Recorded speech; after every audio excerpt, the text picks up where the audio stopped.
This is a to scale drawing of what the orchard will look like when the trees are mature. Obviously, they're not all this big yet. However, I wanted to have record of one, what kind of variety that we have and when they were planted. So all of these were planted in October. And I also wanted to go off of their expected size and see kind of how much room we're going to have. And we'll be adding over time, but this will be a good record to reference in the future. This is a fig, and they actually already have fruit on them. And Mike ate one not long ago, and it was actually ripe. They're tiny, but that's really cool that they came with fruit already on them. One actually does look like it's probably ripe. I tried one the other day that we thought was ripe and was not. That was not so pleasant. So we have one fig, two figs, and we have the fencing around the trees to protect from wildlife eating all of our fruit. We're okay with sharing some, but we'd like to keep some to ourselves. We also yesterday planted about 80 daffodil bulbs around these trees to help deter deer in the future. We want deer on other parts of the property, but hopefully not eating all of our fruit.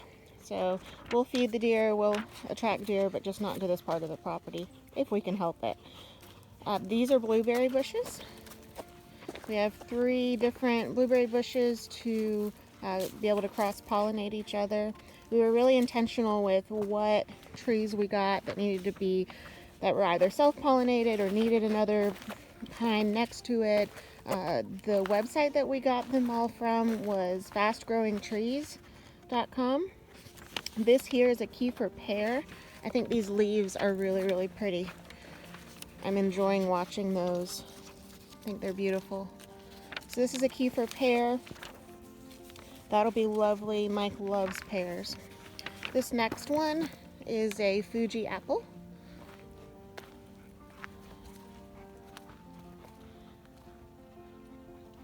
I think that's really nice.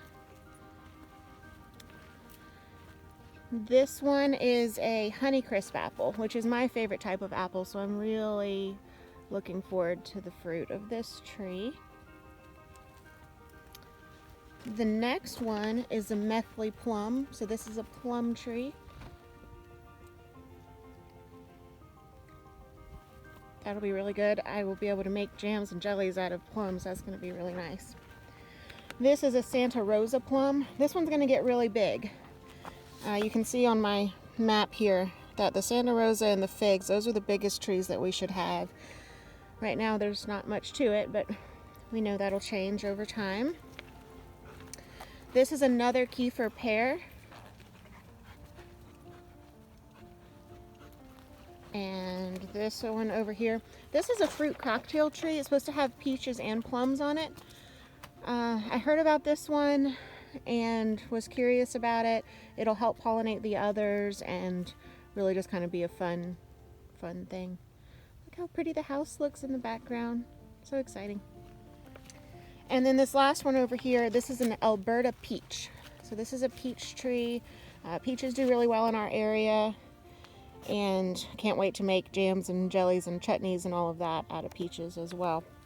Over here, our daughter is obsessed with pomegranates, so we got 2 pomegranate trees that will help support her habit, and we need to get fencing around the next one. These are kind of small. They came smaller than we would have liked, but that's the only size that they had.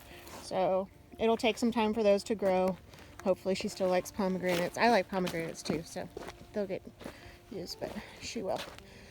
So that's that. The cardboard, we're going to be laying it out better, and we will be adding more trees over time. So there'll probably be more kind of behind me, but then also this area right in front of me will also be cleared out when Mike can get his hands on an excavator again, and that there will be more trees over here. So they say that the best time to plant trees was 20 years ago, so we definitely agree with that, and I'm really glad that we decided to go ahead and get these in place this year.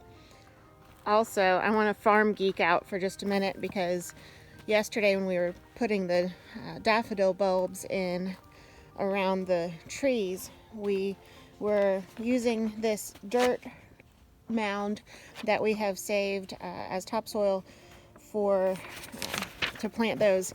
And y'all, this stuff smells so good.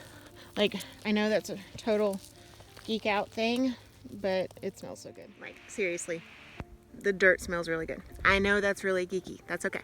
But it smells so good. So we've got some really good topsoil here. We have a lot of red clay in our area too. We're really close to Georgia, but we're in South Carolina. We have a lot of red clay, but we have a lot of good topsoil here that we're taking advantage of.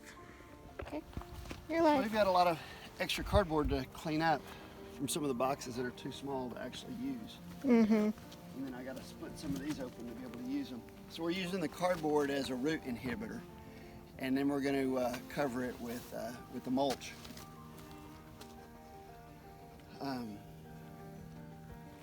The swells look good, or the one swell looks good. So we built the orchard area like the old-fashioned days where you had terraces or swells to the farmland. And the idea being that this swell is on grade, meaning all the water, when it hits, it levels out through the whole thing. And its job is, once it rains, it'll hold water for 3 or 4 days after the rain to feed the trees that are located right behind it. So hopefully we'll use less city water and be able to retain more water on the property. Seems like nowadays everybody tries to get water off of their property as fast as possible, and our objective is to keep water on the property as long as possible. There's a bird enjoying the tree. So I've got to improve the swell, the second swell back there, and then I've got to create one more swell up here, and then we're going to bring this grade up probably another 8 inches, and then we're going to bring in, oh gosh, 40 tons of dirt or so, and level that area up where the truck is coming out.